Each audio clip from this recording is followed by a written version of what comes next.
व्यक्ति की उम्र ज्यादा नहीं है, उम्र बहुत कम है। ये तो हम सोचते हैं उम्र बहुत है। सतयुग में व्यक्ति की उम्र होती थी 1,00,000 वर्ष। कितनी होती थी? 1,00,000। सतयुग के बाद में आया त्रेता। त्रेता जैसे ही आया सो 1,00,000 में से एक शून्य कम हो गया। त्रेता में कितनी बची? 10,000। और त्रेता के बाद में आया द्वापर, और जैसे ही द्वापर आया सो एक शून्य और कम हो गया। द्वापर में कितनी बची? 1,000।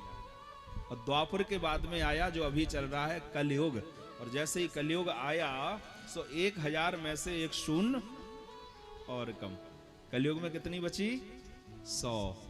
100 भी पूरी कैसे है पता है? तो एक बात बताओ, रात्रि के जो 12 घंटे होते हैं वो हमारे किसी काम के हैं? हो तो बताओ। काहे में निकल जाते हैं?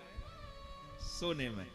जब रात के 12 घंटे सोने में निकल गए तो 100 वर्ष में से 50 वर्ष हमारी काहे में निकल गई? सोने में। कितनी बची?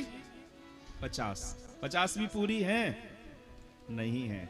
50 में से 20 वर्ष वो निकाल दीजिए जो जन्म से लेकर के 20 वर्ष तक का समय होता है, वो भी किसी काम का नहीं है। काहे में निकलता? खेलने में, कूदने में, पढ़ने में, लिखने में निकलता है।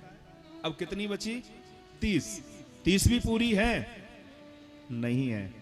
30 वर्ष में से 20 वर्ष वो निकाल दीजिए जो 80 वर्ष के बाद का समय होता है। 80 के बाद का भी किसी काम का नहीं है, क्योंकि 80 के बाद हमारी शरीर की इंद्रियां काम नहीं करती हैं। ये तो हम कहते हैं समय बहुत है। अब बताओ 10 वर्ष बची हैं, 10 वर्ष में व्यक्ति क्या क्या करेगा? किसी से कहो परीक्षित बन जाओ, बोले अभी बुढ़ापा थोड़ी आया है, बुढ़ापे में बनेंगे परीक्षित। पर ऐसा नहीं है।